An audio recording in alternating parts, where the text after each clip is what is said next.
Welcome to the Conflict Consortium virtual workshop.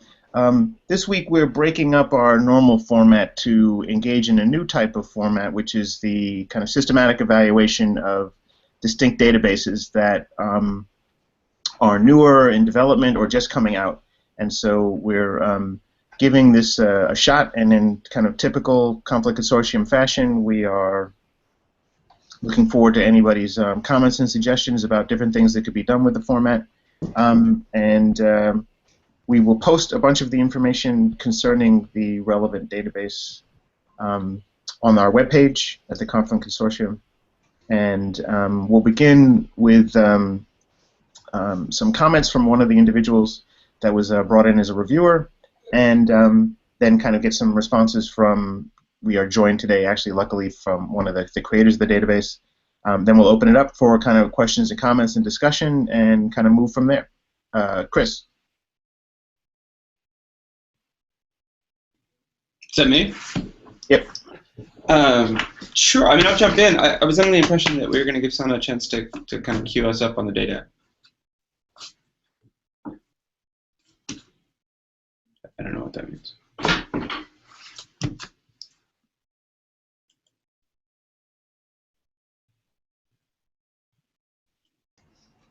Can't hear you, Chris. All right. But Sully, I'm just going to go. you are a go. All right. So really neat project. Neat in a number of ways, right? So it's like, first, the kind of attention to varieties of violence, attention to different actors, attention to spatial variation, attention to source variation, all of which kind of comes together to produce something that I think is probably much more encompassing than really any other effort I can think of. So yeah, real cool. In terms of like where I thought there were opportunities to either take the data in terms of broadening the data collection or in terms of working with the kind of existing material, I was really drawn into the categorization that you employed. So it's the division of violence into either interpersonal violence or collective violence as dictated by whether or not there were 10 or more people. Seemed, a little bit arbitrary, and it seemed at once like you were creating kind of a distinction that didn't have a strong theoretical motivation, and simultaneously throwing out kind of descriptives or categories that had a stronger theoretical motivation, right? So the data are generated through theoretical categories of criminal violence, law enforcement violence, conflict violence, and what's the last category? It's like interpersonal violence or kind of domestic violence. All of those seem to be more causally coherent, right, in Tilley's language, right? So that these categories not only describe events that we could all kind of imagine, but involve events that we think have kind of common motivations. In that the motivations for crime are largely kind of uniform, but also distinct from things that might produce law enforcement violence or conflict. When we take three of those categories and cluster them as collective violence and toss out the kind of the fourth category, I think one of the things that I was worried about was whether or not we were doing too much lumping and not enough splitting, right? So, and the way that kind of manifests itself in the paper is there's this discussion of different incentives for violence, right? So kind of the evolution of violence out of post-war settlement or out of economic grievance or opportunity. I think that those hypotheses are motivated by an understanding of which types of actors are engaging in different types of violence and how those particular actors are influenced by particular structural or dynamic causes to perpetuate acts of violence. But as it's currently analyzed and written, you end up with kind of competing hypotheses and competing, perhaps, findings, because different actors are responding to different conditions in different ways and producing different types of violence, or escalations and de-escalations simultaneously. In my mind, when I think about the variable for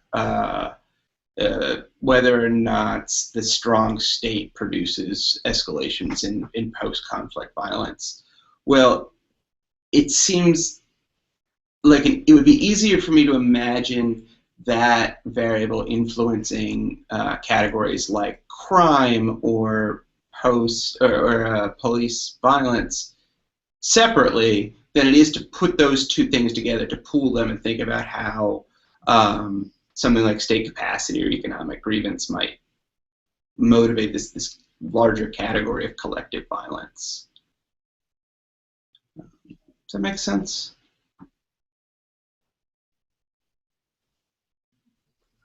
Sorry, I'm new here, so would you like me to respond one by one to comments, or do you want to have a few out there and then have me respond? However works for you. Normally the kind of discussant person that gets us started kind of goes through their comments, and then you can kind of chime in with whatever you want. I think Chris got a little bit more interactive than normal, but it might have been a clarifying question. So yeah, almost all of my things kind of come from that. So I'd rather hear what you have to say. Oh, perfect. So Sana, okay, why don't you jump in and we'll. Yeah. So let me actually start by clarifying a little bit the status of the database. I think that wasn't clear in the paper that I sent out, and also in the manuals and the technical reference material that I sent out. And that's because at the time it wasn't clear when I wrote it. And I have I got here a month ago, and I've been trying to find out what's going on with the rest of the project, because the government has taken it over. And that was the last part of the bid that I did, was to set it up so that there was government funding to continue it. And so the state is such that they have taken the data offline because they're changing vendors. And they're trying to move this into a national institution. We were working with a private vendor to produce the data, to do the logistics. It involved about 30 coders working every day to cover the entire country. And now they're moving into a university, and that's taking some time to switch over the data. So the data is available by request in the meantime. I'm not sure if it will be available again in 3 weeks or a month or a little bit more than that, but it will be available. The data collection has for now stopped. So the last batch of data that we got was in June 2015, so the past June, all the way through 1998. And so for now it's suspended because they are switching vendors. And I just wanted to let people know, in case you're interested in accessing it, for those of us who have files, we might be able to send you a copy, or you can request it directly from the World Bank's team. And so that's just an update on how the data is available and on what's going on with that. Happy to talk more about the practical side of it if somebody's interested. But I thought your question, Chris, was very interesting. I think it has to do. Maybe it's good if I explain a little bit. This is a little bit misleading, and I realized it as I read it again when you were talking. The 10 people. So this distinction between collective violence and interpersonal violence, it actually does not apply to law enforcement agencies. So what we do is when I wrote the paper and did the analysis, the law enforcement violence was just sort of taken and put to another side, because we were not sort of considering that as societal violence, but more as a state enforced violence. So that's not included in the numbers that you see here, and I should mention that, and I should clarify that, because that would be confusing. In terms of constructing the category of interpersonal versus collective violence, actually the 10-person mobilization or more is a consequence of the way that I have constructed this category in this paper. It's not coded as such in the data. So if you look at if you get a chance and you look at the coding key, we basically have two qualitative dimensions in the database. One has to do. Let me just open it up here. So one has to do with sort of the type of violence. So that has to do with conflict, law enforcement, crime, domestic violence, etc. And then we have a whole list of violence forms. So if you look at the keys and definitions, it has form of violence on page 9 of the coding key, and you will find there a list of different kinds of sort of disaggregated list of, so there's demonstrations, there's blockades, riots, group clashes, fights, lynchings. Lynching is what my dissertation is about, just to let you know. Terror attacks, vandalism, all of these kinds of different things that we have coded. Now, because these are so many and difficult to analyze, and it gets confusing, I tried to pick riots and group clashes to make a collective category.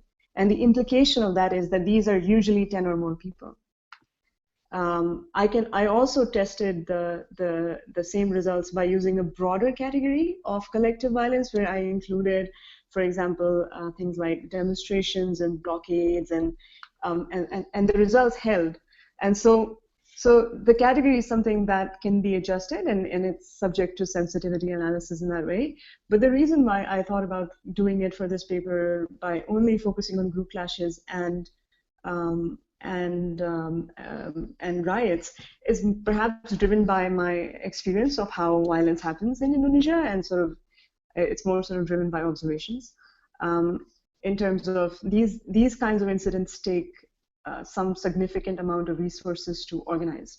They're not spontaneous in that sense. So for example, demonstrations are also organized, but the violence in demonstration is sometimes triggered by this one rowdy guy who can't keep his act together. So it's not usually planned.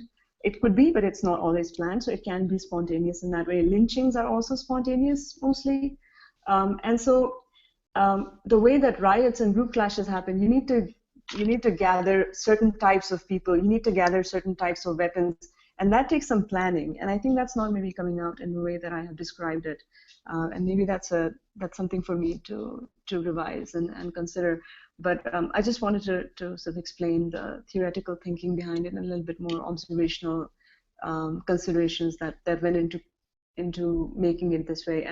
And the really sort of the criteria that I'm using to distinguish between collective and interpersonal is mobilization and spontaneity versus not. So that's to address your sort of question about. Yeah, that's my initial response. Yeah, no, that's very helpful, and I think it helps me think about kind of what the paper is trying to explain a little bit more concretely. It makes me also think about what exactly would predict this type of violence coming out of the Civil War, and how that might be different from factors that are involved in the Civil War that might help predict different forms of violence. So one of the most kind of telling graphs you have in the paper is the kind of collective versus interpersonal violence across time, pre and during and following the Civil War, or the conflicts. And the interpersonal violence, it just sticks at the same level of kind of very high levels of violence, which I think is maybe its own kind of distinct analysis, but it's fascinating, right? So it's like if everybody thinks about Civil War, and your paper does a good job of framing this at the beginning, right? So everybody thinks about Civil War ending as kind of the kind of everybody goes back to their day jobs and life resumes as normal. Well, if we see the same levels of interpersonal violence after the Civil War, and as during the Civil War, and both during and following are extraordinarily high compared to before the Civil War, and the Civil War has done something that has some kind of profound impact on the ways in which either individuals are settling disputes, individuals have taken private grudges and kind of settled them with weapons in a way they didn't used to. I mean, you come up with a couple of different stories, but it makes us think about that process and the ways in which violence transforms society. The same graph, though, if you look at the kind of declines in collective violence that followed the Civil War, means that there's certain types of violence that were observed during the Civil War that are no longer observed in the aftermath. And that I want to know what we're seeing. And so your discussion of kind of group clashes versus riots is very helpful in that regard. But I would want to know essentially whether those same patterns were observed during the Civil War. Right? If we're going to just differentiate between group clashes and riots post-Civil War, it would be important to do so during the Civil War. So it's are areas where we used to see a lot of group clashes now observing riots, or is it just like interpersonal violence, the case that where we used to see riots, we still see riots, and in and group clashes have stopped, or something different? But it's thinking about kind of how each of these different forms of violence is impacted by the Civil War situation, by the settlement, by the post-conflict situation, who's engaging in these acts, and then if we can kind of put all those pieces together to explain why some are continuing, some may be increasing post-conflict, and some may be declining.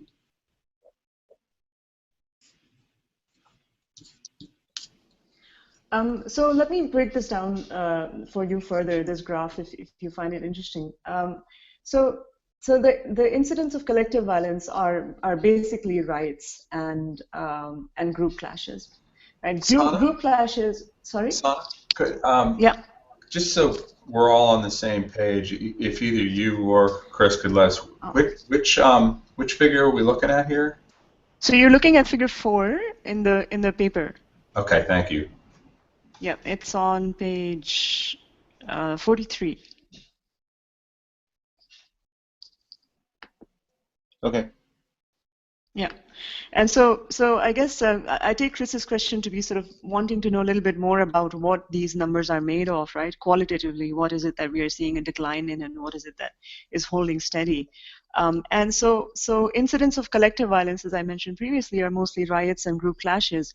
Riots are the kind of thing that happens when you get, you organize at least 15 or more people together. They're armed, either with with sharp objects, if rarely guns. I have to say this, and fire and other sort of weapons, and then move systematically through neighborhoods, burning property and driving people out of their homes.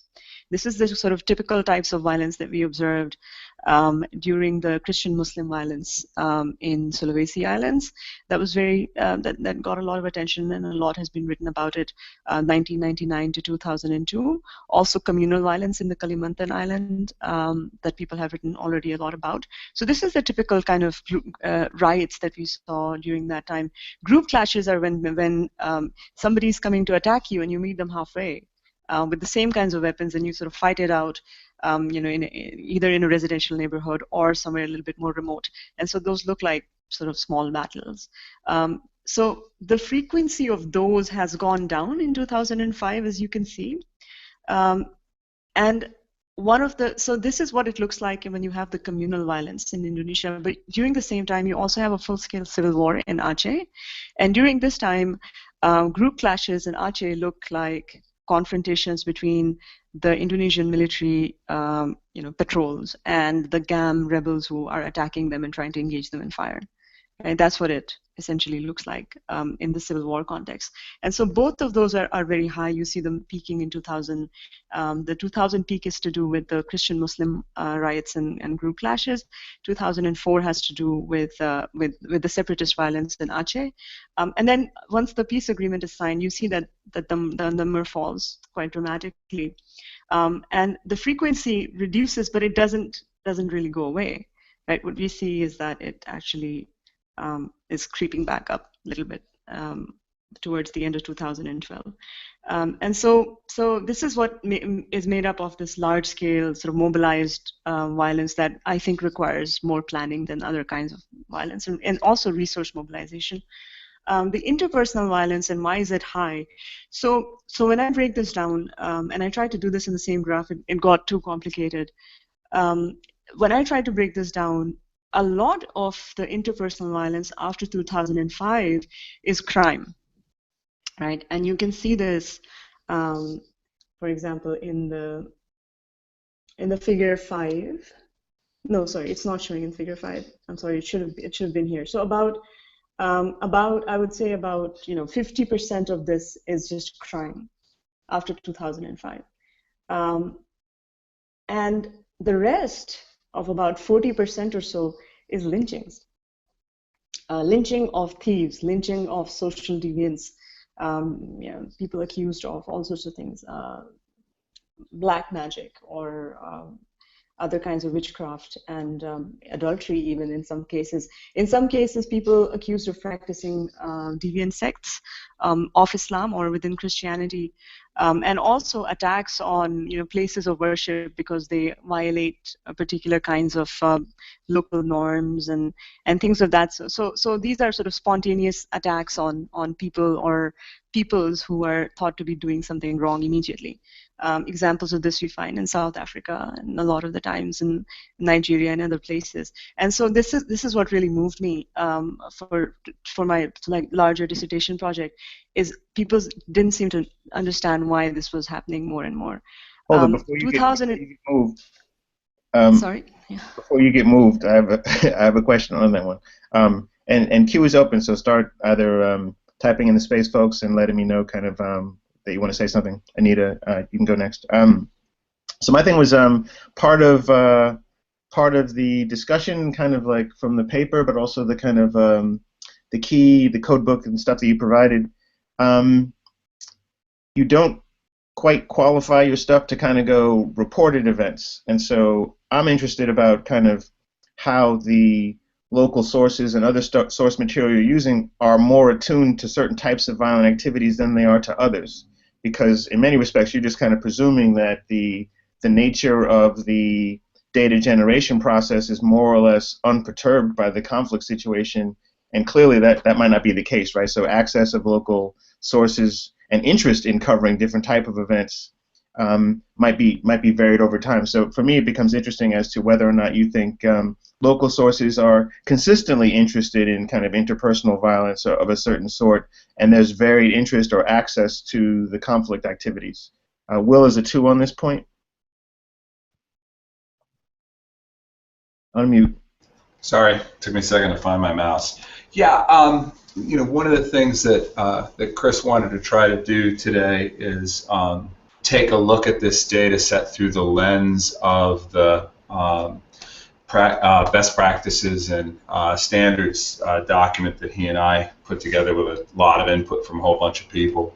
And so they're just to try to help organize that. There's it breaks down into about 4 different things: the population and sample.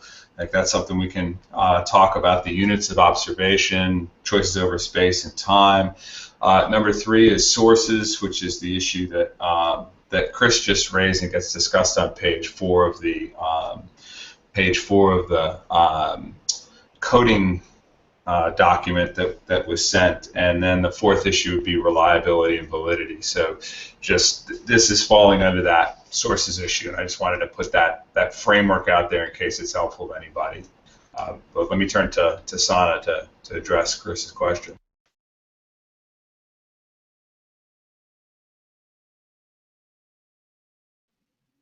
Unmute. So, can you hear me now? Yes. Okay. So, of course, when we were using newspapers, it was a big concern to us. How do we use them in a way that overcomes the problems that we know are there? And so Indonesia has a long tradition of collecting violence data based on newspapers, and it has been improved over time. So the first sort of data set that was put together was by Varshney and his colleagues. It's called the UNDP data set, and it covered up to 2003 and used province level papers, national and province level papers. After that, my co-author Patrick Barron did a few pilots in other provinces that were not covered by that data set, and try to see if we go to district level papers, do we get, what does it add? Do we get more kinds of reporting? Do we get reporting of smaller incidents that are not large riots and clashes and communal? And so based on that, when we were building this database in 2008, we decided to sort of do a media analysis and find out what kind of biases there are in the sources that we are looking at. And we basically found 3 sources of problems that then we designed to overcome. The first source of problem was sort of political preferences for reporting. So certain kinds of reports were considered too sensitive, etc., by newspapers to report. And also certain kinds, so there are some Muslim newspapers that report about violence against Muslims, and others are Christian newspapers, and they report certain kinds of violence. So this was a more sort of editorial policy, political affiliation type bias that we found. The second kind of bias that we found was in just space. I mean, sometimes they find a spicy story and they have space and they report it, and sometimes, you know, they don't, right? And there's a big national event that's happening, and so they skip out on all the small stuff and only report the big stuff. So that's the second kind. And the third kind was a coverage, more of a spatial coverage bias that we anticipated. And this had to do with the position of the reporters in the field. So we used district level papers, also provincial level papers, and we found that in some areas that are highly accessible, or they have reporters who are based there, and in other places they don't have reporters that are based there, but they send somebody when something happens.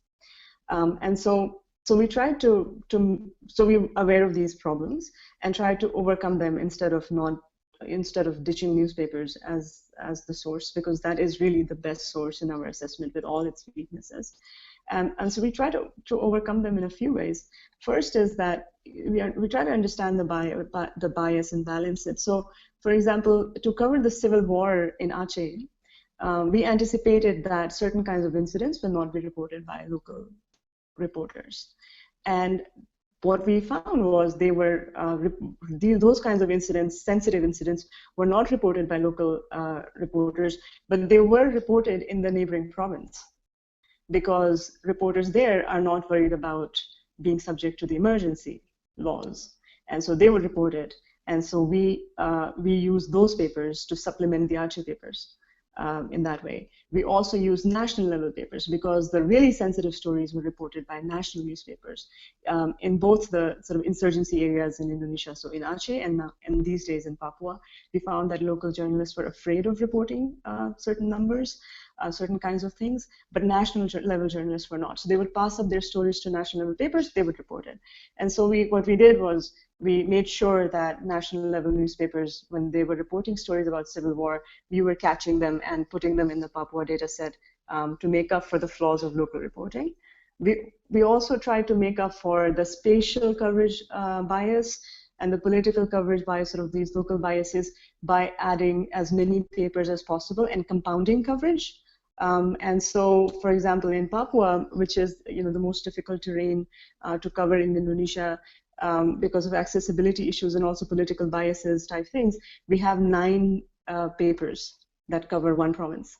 So 9 papers they have overlapping over districts. They have different kinds of political biases that we try to navigate. Our coders try to navigate when they are getting numbers. And in the end, when we started putting these numbers together, we did sensitivity analysis to see if we took out one paper from our incident. For example, one incident is made of, say, 6 sources, right? Are there any papers that are reporting an incident that other papers are not reporting? So what is the value added of adding each paper, each kind of paper, national paper, provincial paper, and to sort of get a handle on how the bias was moving our data, and then fixing that. So hold on 1 second. This is actually probably a perfect place for Anita to jump in. So Anita, you had your question. I could tell. Yeah. You were ready to go. Okay, thank you very much. I have a couple of, sorry, my voice is really failing me today. I have a couple of comments on the database. Lots of positive comments, a couple of questions, and some challenges I see. So first of all, I think it's a really incredible project. I don't think I've seen such an exhaustive effort to record news reports on violence in any other project. I think it's really, I want to know, just out of interest, how much money did go, was involved in this project. How replicable is it? What was the political status of this project? Because it seems like this was like a multi-year, multi-million-dollar kind of project. I'd be really interested to hear more about that. Then a couple of things I think, building off what Will has said, what's really positive about this database is that you have quality control at different points in time. So not just at the end or at the beginning, but again and again you're going back and checking if the transferring from one stage of the project to the next is going well. So I think that's really commendable. And that you have a paper trail for the source material. So you can go back, as far as I understood, you have a folder for every single event. And that's pretty incredible. That's like the most transparent kind of information that you can have, and I think that's really great. Another really great point is that you're not only focusing on lethal violence, you have all these other types of violence in there. And what I found really interesting, because that's something you usually also don't see in these projects, is you're separating violation type from violation form. And then you're separating the outcome again. So on the one hand, you have the type was a conflict event, and what happened was a riot, and then you have the outcome, which is the amount of people who were killed. And a lot of data sets just have the outcome coded without having the stuff that happens before that. So I think those are all really, really strong points. That really show how many resources you must have had to do this, because this looks like a lot of work. So kudos, that's really incredible. With that detachment of violation type, violation form, and outcome, of course, come a lot of challenges in the sense that it seems like there's a lot of discretionary room there, and you had to make a lot of decisions, obviously, in order to arrive at some kind of categorization. So I think Chris touched on this a little bit, but the distinction between different types of what you call types of violence, so conflict violence, violent crime, domestic violence, and violence during law enforcement, at an aggregate level makes sense, but thinking about them, they're not mutually exclusive. Or at least I can think of a lot of conflicts or contentious situations where they wouldn't be mutually exclusive. And that was something that I found a little troubling, because I was wondering to what extent do you put those events in two types then, or do you have like what's the structure there? And then also something that Christian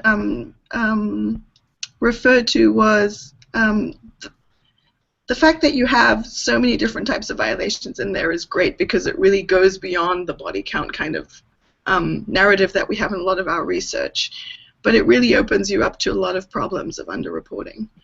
So specifically, when we think about things such as violent crime and domestic violence, I think there are a lot of narratives that we can kind of come up with around why those shouldn't be reported at the same rate as conflict violence, even if we have sources that are doing their very best, just because the people who are experiencing that violence and witnessing that violence aren't going to come forward and speak about it.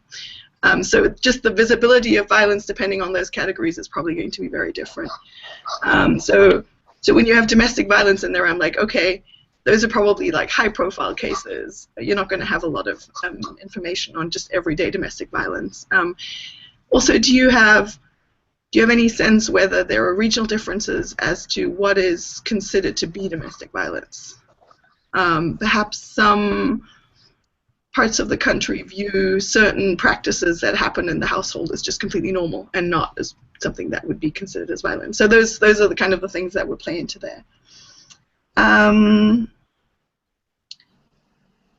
then I think what you just talked about in terms of the biases that you could identify, I mean, that's just spot on what we find again and again, that newspapers have certain forms of bias, and if you can ameliorate those biases to a certain extent by including local level newspapers, and that's really a huge step forward from what we see when we're just looking at, for example, big major news outlets. And one thing that I thought was really interesting in your in the code book is that you said big problem with the local level news sources was that they're not online.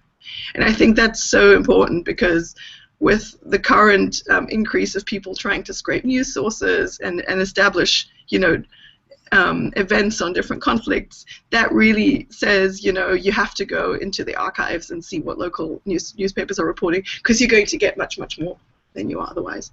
That said, you're still going to be missing.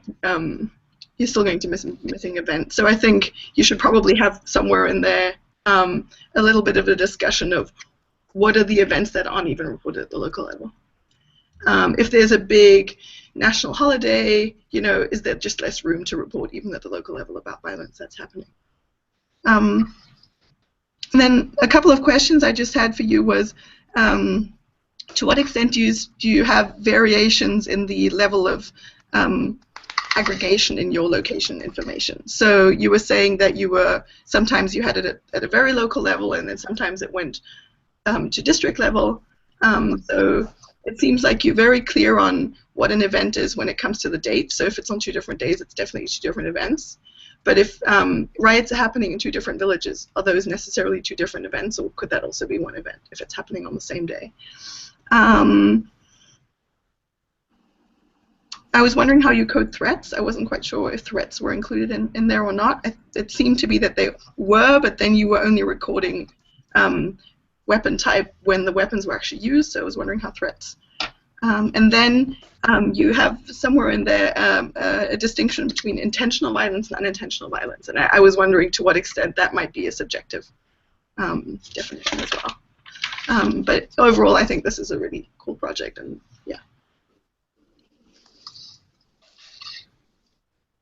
I'm done. I open the floor to whoever. Yeah, I was just about to stop you, actually, but Sana, go ahead. Unmute, Sana. You're muted. Yes.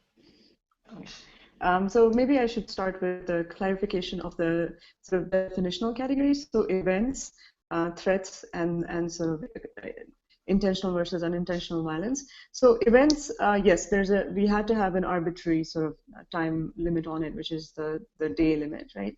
And also the place also has to be different.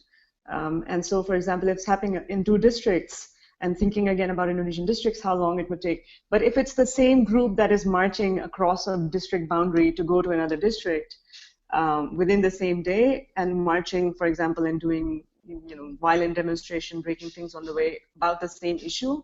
So the example that comes to mind is fuel subsidy demonstrations that go crazy, and student demonstrators do break things across district boundaries. We count that as one event. But if, for example, 2 different groups are doing it on the same day about the same issue across different boundaries, then we don't count it as a single event. We count it as 2, because 2 different groups were involved. When I say groups, I mean sets of individuals. And so if it's a marching, breaking down things demonstration, and it goes across state lines, we count it as 1. And so this took us a long time to sort of put our foot down on, but it worked actually. And so in terms of threats, the first version of the database that we tried out for between 2008 and 2009 actually included non-violent forms of violence as well.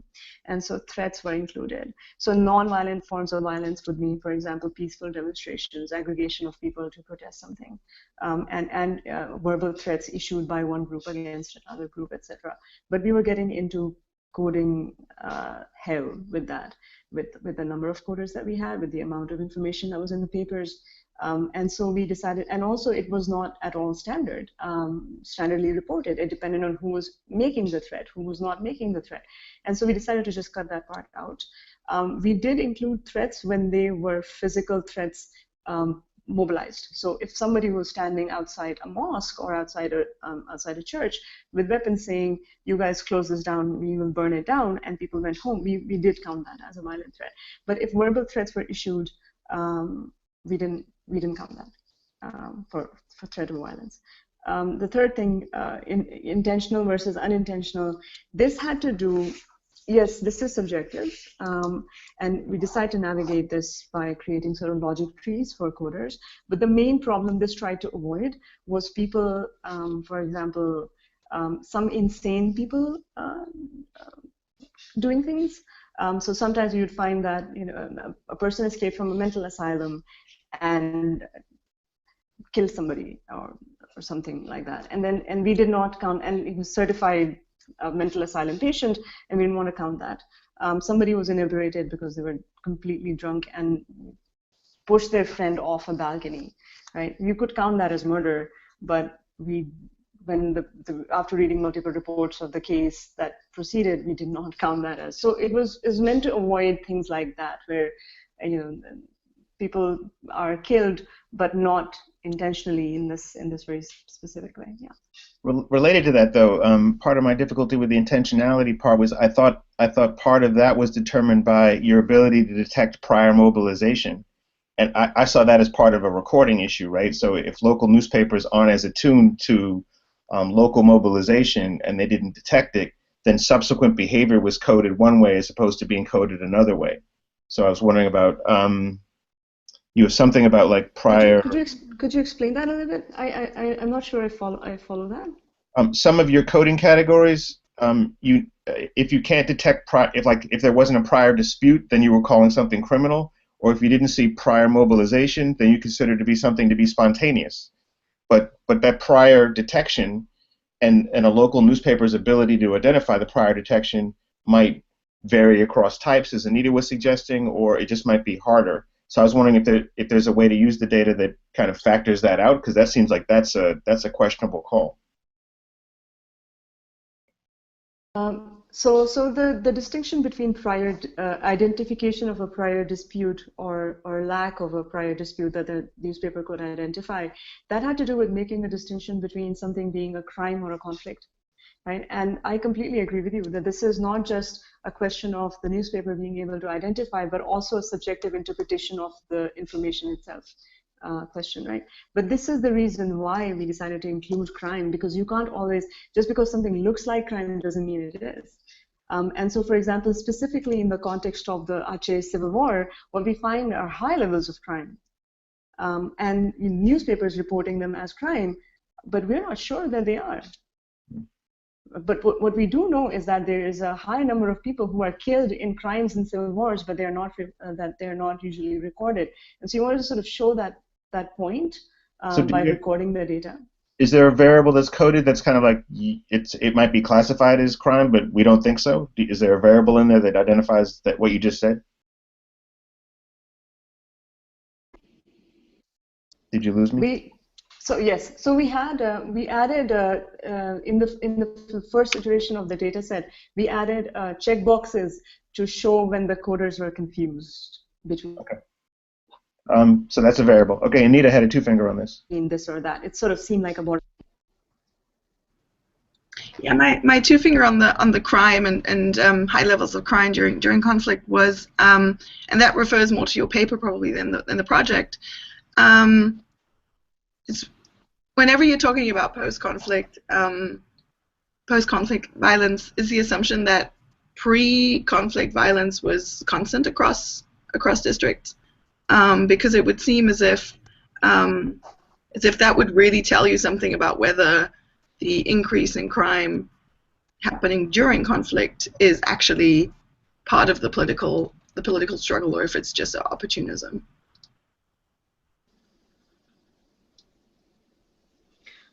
So I'm trying to see if I can pull the numbers to show you how much variation there is. I think there is a paper in here that, yes. So if you look at table 5, you'll find that annual average armed conflict deaths. So these are the deaths that the first column will show you sort of the variation across districts and the deaths that were observed during the high conflict period. And then you see sort of the other sort of observations across. So the variation in others. So there's a fair bit of variation in the high conflict period before the post-conflict period as well, which is why I thought it was important to look at, well, are the same places experiencing violence, post-conflict violence, are the places that were experiencing high levels of armed conflict violence or high levels of violence during the armed conflict at the time. And it seems like, yes, that is very much the case. So it's.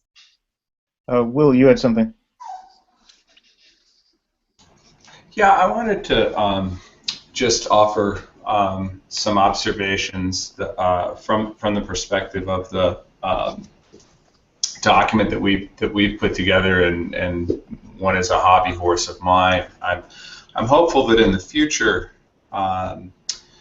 that we can pay more attention in our field to thinking carefully about the population that we actually want to code, because virtually everyone in the field implicitly assumes that we're interested in coding everything that happened, right?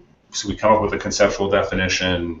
This is what violence means, and then we have a spatial boundary, Indonesia. We have a temporal time frame, year T through year T plus N, and then we want to collect everything that occurred. And the pushback that I offer on that is that that's impossible. It's literally the omniscient being, if there is such an omniscient being, knows the answer to that question. No human beings are capable of answering that question. And in making that observation, I want to argue that, and I don't know that we particularly care. It's not clear to me why, as theorists, as people who want to try to understand conflict and violence, we would want to actually construct data sets that collected something that was impossible to know and therefore could influence no human beings, right? That's literally an information set that no human beings ever have access to.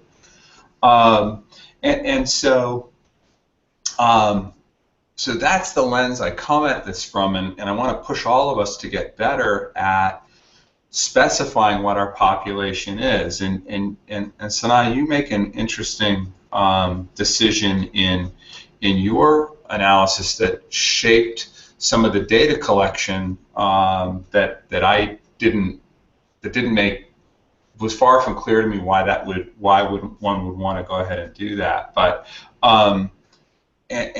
but as I understand it, you're interested in post-conflict violence as a concept, and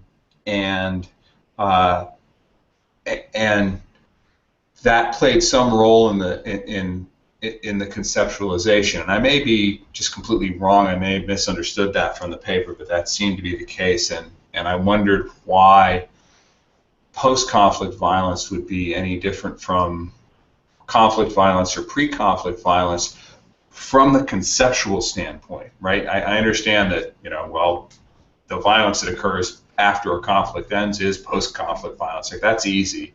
And so maybe, was I just misunderstanding that?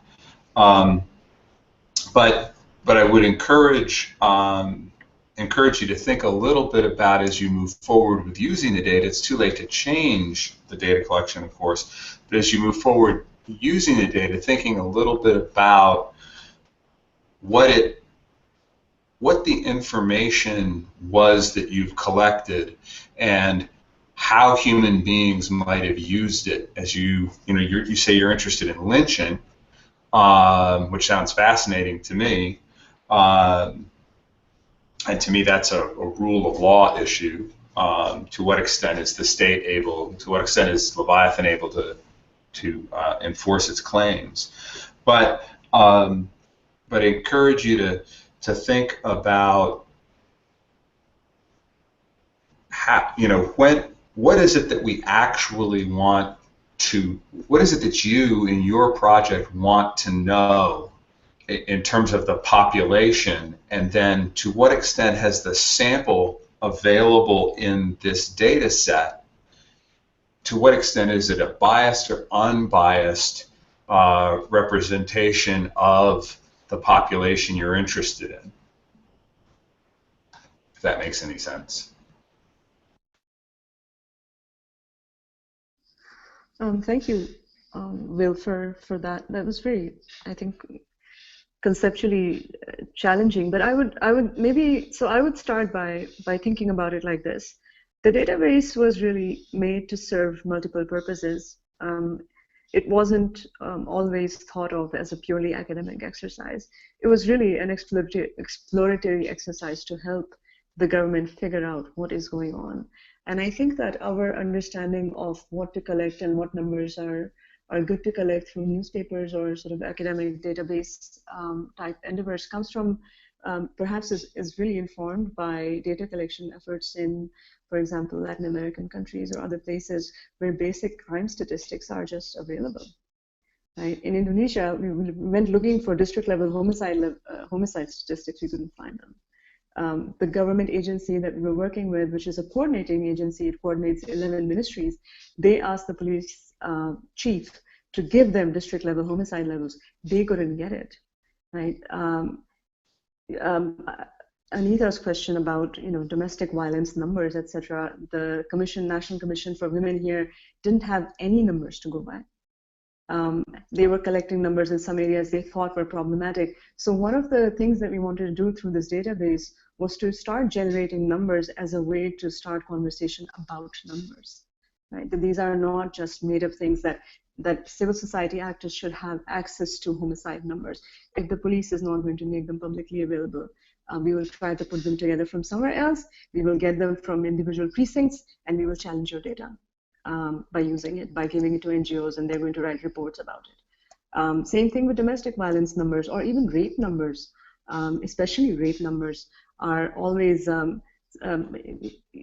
controversial, especially using newspapers. But what we found was that the National Commission of Women that collects data on rapes or violence against women had numbers that were way below what we got from using simple newspapers. Often. So they weren't getting to enough of the victims who were publicly saying that they were raped because they're newspapers. So I would say that in that sense, the database was a bigger project to have this kind of a conversation about numbers in a country where numbers about violence are not usually talked about in public and with government agencies. And so that was a non-academic, perhaps, purpose of collecting widely. The other question, which I think is very valid, is sort of, we sort of claim we're going to collect everything, and we can't, and that's true. And so why is it that we try to do this even, right? Well, one is because we really didn't know in 2008 what was going on. So the best estimate of death figures that we had in communal violence in Indonesia was the Warshni, Tajuddin, and Rizal Pangabean dataset, the UNDP dataset that ended in 2003. And since then, we had no numbers to know if riots had stopped, how many people were dying from the same thing, old thing, new things. We kept hearing about new sorts of problems coming up in these areas. Reports were written about in different villages in the old conflict region. And so whether or not conflict violence conceptually should look the same as the old violence, both qualitatively and quantitatively, was sort of an empirical question for us, and also for the government partners that we were working because they were allocating aid money to these areas, and they wanted to know how much money, when should they stop, is it working, and so the reasons that motivated us to see what we can get. And also to see, do we find things that are unexpected that the government doesn't even know? And one of those categories was the lynching, and the numbers were extraordinary. And other sort of questions that came up were, for example, that the same places that experience high levels of armed conflict continue to be the most vulnerable, even today, even after investing a lot of the money, and they're far from national average. And so taking place here. Academically, I think that, so what's the main point that somebody like me or Paddy or Ashu would want to make with the database? I think people can make different points, which is sort of the main motivation behind releasing the data publicly, and making it more transparent. So if people disagree with subjective qualities, subjective categories that we've made, they can alter them and change them with justification. And so yeah, it's multi-purpose in that sense, not just uniformly academic from conception.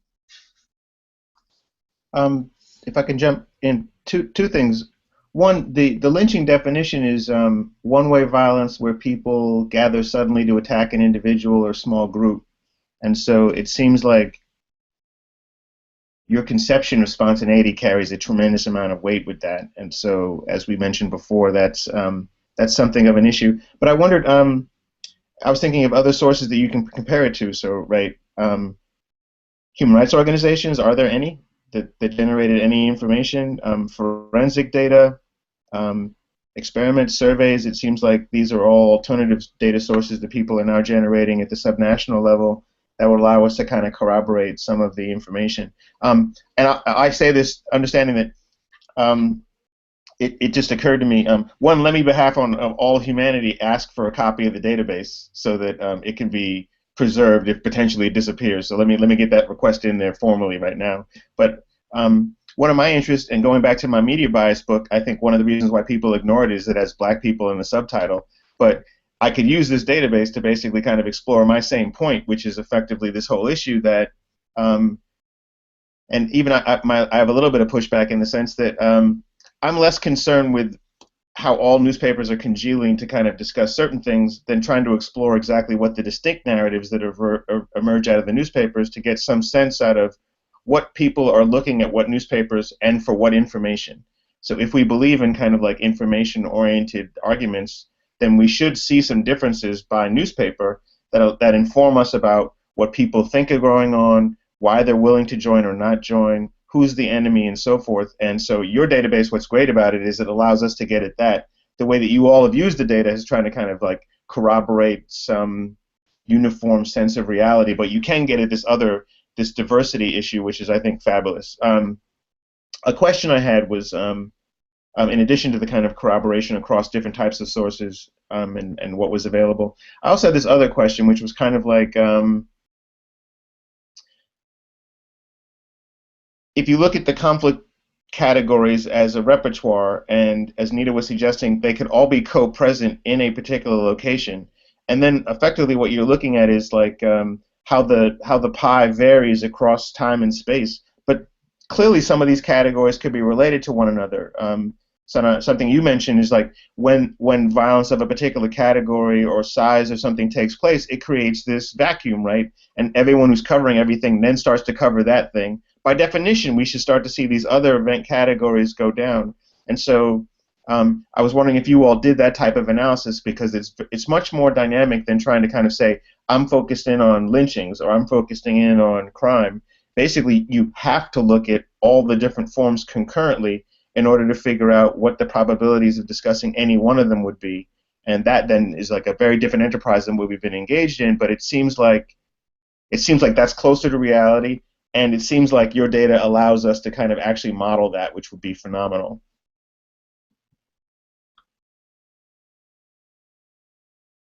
So yes, absolutely. We did lots of cross-sectional checks on the data. So NGOs, think tanks, even police data is available for particular locations that we covered. Is my mic on? Can you hear me? Hello? Yes. Okay. Yeah. So those kinds of detailed data are available at particular locations, not just across 248 districts that we wanted to cover. So we wanted depth and breadth, and what we did was we did checks. So, for example, 2 years of data we managed to find at the district level police station in Jakarta. Which is the most advanced, you would say, place where the police has most capacity in terms of collecting data and most scrutiny from civil society as well. What we found was they were underreporting homicides by a lot. And we had a conversation with the police about this and said, look, this is what we're finding from newspapers. These are reported. These are cases that go to the court. And why aren't they making it into your national statistics? And we had a conversation about the Police National Commission for Supervision of Police about reporting numbers on that. We also collected data from the local NGOs, especially in conflict areas. In fact, for the high conflict period when newspaper reporting is likely to be at its worst because journalists have access problems, etc., we compounded our data with NGO reports. So what we did was we looked at individual incidents that were covered by newspapers and that were covered by NGO reports and tried to see what were we getting a different episodes that unfolded over multiple days and where we knew that journalists had trouble getting in to cover, for example. So those kinds of checks we have done. I don't know. So this is actually a question for all kind of thing that we should write about, because this is a process story. This just, you know, we just sort of did it as we went along, and to try to make it as good as we possibly could. But would people, the protocols, how we followed it, you know, how these decisions were made. Your other question, Christian, about doing sort of looking at exploring the relations between different kinds of violence, absolutely. So the purpose of the database is for us to be able to do that, which is why we've created all sorts of different categories.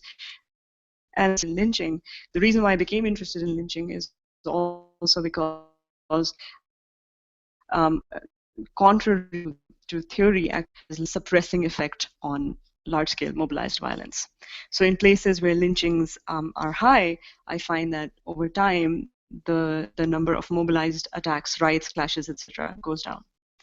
And my hunch is that this is a form of social control, low-level coercion, that then leads to, you know, better, I guess, more political stability and social stability that prevents and also, of course, association with crime. So I find a quadratic relationship with crime and lynching. That when crime is going up, lynchings go up, but then after that, they fall off. So those kinds of analysis that absolutely can be done. I have done some of them myself in different other papers, sort of more theory-driven papers. I'd be happy to share them, but also this is out there for other people to pursue as well. Final point on sort of your point about media, and you should really, I think that would be great to compare it to other contexts of media reporting and talk about, look, newspapers are not perfect, but if you know what you want to, the kind of information that you can get from them, then you can make them useful. So for example, one of the things that we didn't want to get from newspapers was whose fault it was, because newspapers are awful at reporting that. Right, so we don't have a blame category in the paper, who started it, whose fault it was. We don't have a category, for example, for recording individual names either, because sometimes they just don't do a very good job of them. But how many people died, where the incident took place, what was the date, what was the trigger that, for example, started it. Even in terms of trigger, Anita's point, and you raised it again, Christian, is that these are, you know, there can be some overlap between categories. That's absolutely true. We record up to 2. We initially recorded up to 4 because we wanted to see, maybe there were like lots of them and there was a lot of, but what we found was usually 2 triggers were involved in a single. So yes, there's multiple sort of possibilities in that. Anita, you had a 2, and then Chris. Yeah, so my 2-finger on both on what you just said, which is really, really interesting, and the point that Christian raised before that is, I think what's really great, again, going back to what I think is really great about this database, is that you can really go back to the individual sources. And it would be really cool, I'm not saying that you have to do this, but it would be really cool if someone looked at the reporting density by, for example, types of violence, just so we know if lynchings are always only reported by 2 of the 5 sources, for example. And I think you said that you did some sensitivity analysis where you took one source out and so, but it would be great to know not just if one source makes a difference, but what the actual density of reporting is. I've looked at that for a number of different conflicts, and it really, really tells you a lot about you know, type of reporting over time, over space, and over types of violence. So I think that would be really worthwhile. Then I had another point that I've blanked on, so I'll get back to that. Anyway, great. Chris.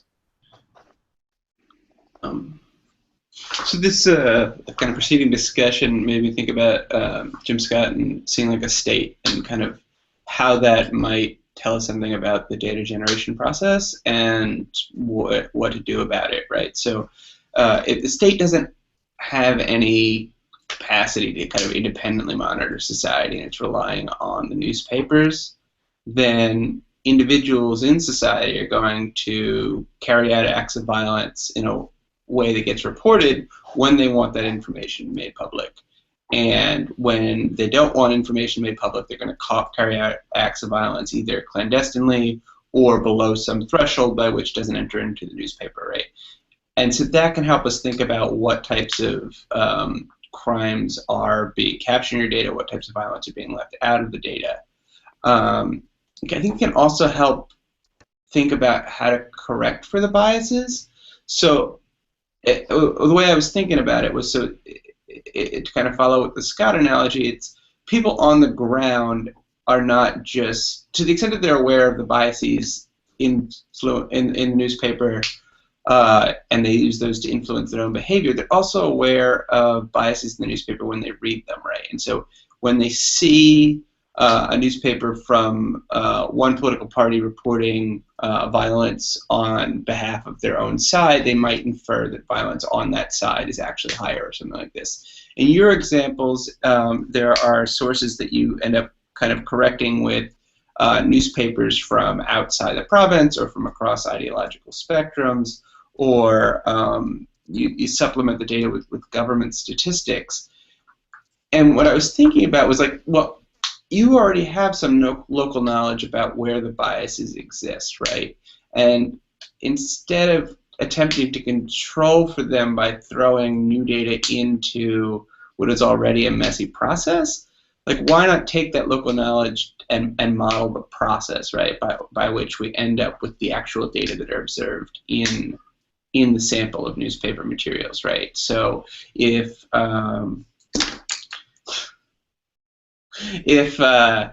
the one province only has coverage by an ideologically prejudiced newspaper, or violence in one province precludes newspaper coverage, rather than try to supplement that data and introduce kind of more error into it, why not think about the fact that there's some non-random variation in ideological disposition and violence, and use that to predict kind of where and when we observe counts in the data, and then use that new data to kind of run the analysis.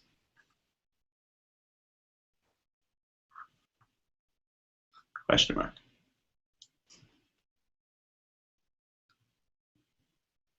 Sound on unmute if you're responding. Yeah, Christian, do you want to go ahead, or? Okay. I'm gonna go for the sort of Jim Scott comment first. Perfect. Because I just can't resist it. I think so. I'm not so sure that the Indonesian state does not have the capacity to record these things. I think that the kind of numbers that they think they need, they have there. I don't think that the National Police Chief doesn't know how many people ballpark died. I think those numbers are altered. Sometimes are hidden, are withheld in some ways. Indonesian intelligence agencies are very good at what they do, and that's manifest in a lot of the ways in which they've handled the conflicts and the way that they've handled surrounding the country. So I'm not completely. I don't think the story is that the Indonesian state doesn't want to do it, and so we have to get it from newspapers. I think the newspapers provide a civil society check, right, and a counter narrative to what the state is telling people. But I think it's a really interesting idea on modeling the biases instead of trying to correct for it. The purpose of the database was to provide estimates. We thought about, and the way it does it now is that it enters one number that we reports. So if somebody tells us these many people died, and other source tells us this much, another source tells us this, we try to see which one has the latest reports, who has a reporter in the field, and if we don't come, we take an average sometimes. So these are the kinds of ways we try to estimate per event. And we thought about doing it in terms of coding the incident per newspaper, so we could then compare compare which newspaper is reporting how many numbers and if they're reporting differently. The constraint on that was very practical. It was budget. So, for example, right now, the last check I had was there are 250,000 incidents in the database. If we were to collect them to model the biases in the way that I'm thinking, it would have, that times that by, I don't know, 10 or 20 or something like that, which we just didn't have the money to do it. I think we have the original source newspapers. So Anita was saying we have everything in the folder and we have the source. We actually have the entire newspapers.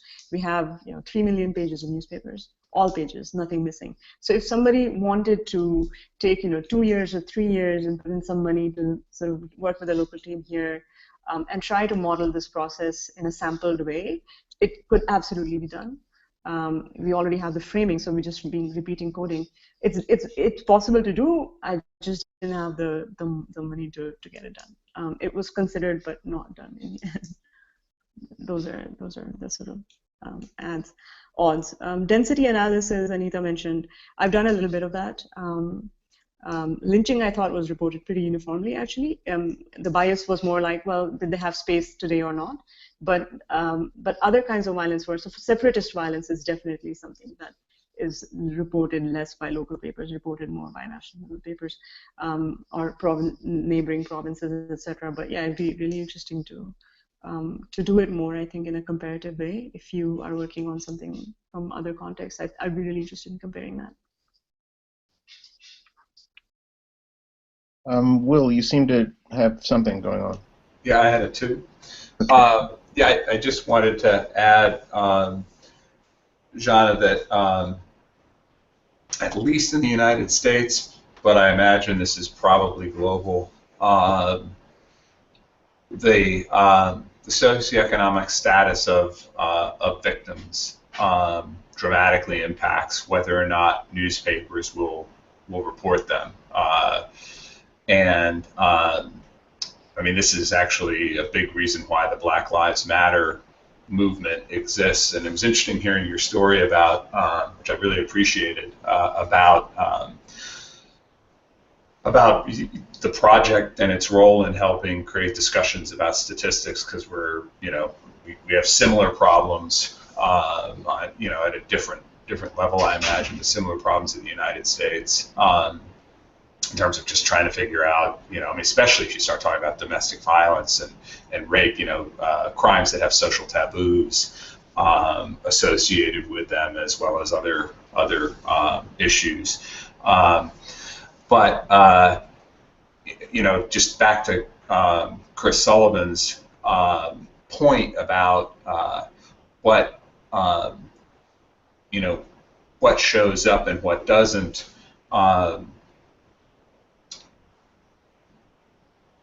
To think about that as you're looking at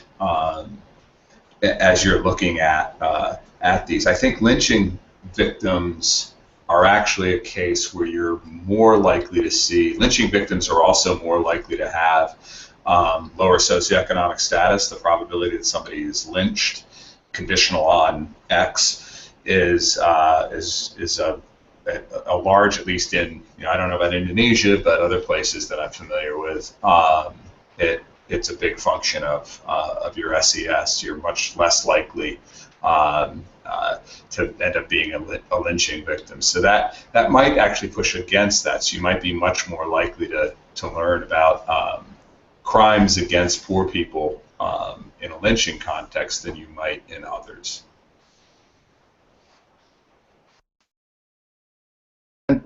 I sent a comment from Roberto Franzosi, does some of this work in the U.S. He also shows that it's individuals that aren't from the same location, actually. So in the U.S. lynching case, people were lynched who were basically strangers to the local community, and then they were basically kind of like isolated and targeted. But that seemed to be something. No need to raise the finger. It's your show. What you got? So yes. So this whole the whole movement, Black Lives Matters in the U.S., which was, sort of took off when I just started graduate school. I was looking at these law enforcement numbers, like law enforcement killings, and we had this whole discussion in Indonesia about should we catch it, should we not? I mean, the police it's not really violence, is it? I mean, they're authorized to kill. But when we started collecting these numbers, we had a disclaimer saying we don't know if this is justified killing or not. You know, saying that somebody was running away and shooting them 3 times in the head at close range, I don't know, right? And so we left it for think tanks to sort of disaggregate this more, but this is absolutely not reported here at all. This is not included in homicides. These numbers are not included anywhere. Where lynchings are high, police killings are even higher. And so those numbers, there's no way for us to get them. It was very, very appreciative that we were collecting easily available. In terms of socioeconomic status of lynching victims and other victims, yes, you're absolutely right. And Christian, they are especially the ones who are lynching victims who are accused of petty theft and sexual misdemeanor type issues. They're absolutely outsiders. There is a set of offenses that are punished by lynching that are insiders, ones who kind of marry out or sort of disobey social rules. But I see the U.S. literature on lynching is for me is a big go-to. So I'd be interested in talking more to anybody who's interested. First, my two, and then Anita. So I'm doing a piece on lynching right now, or several actually, but a large part of it is trying to kind of resituate. Like Roberto's work was doing, they actually went back to Sensei to actually get some information on who the victims were, so that was a very important side. And I'm also looking at kind of how sexual misconduct during slavery and the production of mulattoes increased the likelihood of you engaging in lynching subsequently. So basically, you don't lynch your own effectively as a function of your own progeny. But there's a bunch of stuff that's going on there, and it's also so refreshing in many respects that we go from this kind of like isolated, oh, it was this American exceptionalism bit, to go, there are some generalizable findings about lynchings that are applying in other contexts that is just very nice to see how that stuff is going, because I always thought that was one of the more phenomenal pieces of scholarship that had been done in the U.S. Anita. Yeah, that fits exactly with what with my last kind of thought, which is transferability of this to other cases. So it seems like you have a treasure trove of free media, or somewhat free media in Indonesia, that really seems to be reporting about these issues at different levels of administrative aggregation, and that is really something that is allowing you to get all this phenomenal information. So number one, can we learn from that we'll be able to start similar projects in countries that have similar types of media? What does it mean for countries where media is extremely censored at different levels of geography? And then lastly, I know I said this before, but I think it's so important. What does that teach us about other conflict projects that are trying to infer conflict statuses by only looking at the New York Times, for example? I think those are really important lessons that we can learn from this project, and what we might miss by only looking at those. I guess that's more of a question for everyone. Yeah, a related degree of enthusiasm is also kind of expressed in the sense that I hope this prompts you to do the JPR data release paper. So we will do our best to basically promote this particular kind of like piece and get people to kind of focus in on it. And similar to kind of like the project I have with Chris and Cyan Loyal, the Northern Ireland Research Initiative, our endeavor is to basically get as many people as possible to use the data, not basically to have it and exploit it and just like use it ourselves and then make it available. We're trying to encourage people. So if you were so inclined as well, there's just so many different spin-offs that the piece has, and so we'll hit a particular audience, but doing a JPR data piece I think will also be a good venue to kind of get it out there as well, or CMPS, kind of pick your venue as well. But I think as you're pushing forward, because it's so rich and there's so many different ways that people could spin with it, I think that is an amazing resource or public good that you've actually provided, and that could just be multiplied, I think, in so many different ways to get things out and going. Chris, was your hand kind of up? I couldn't tell. Okay. Queue is open, folks.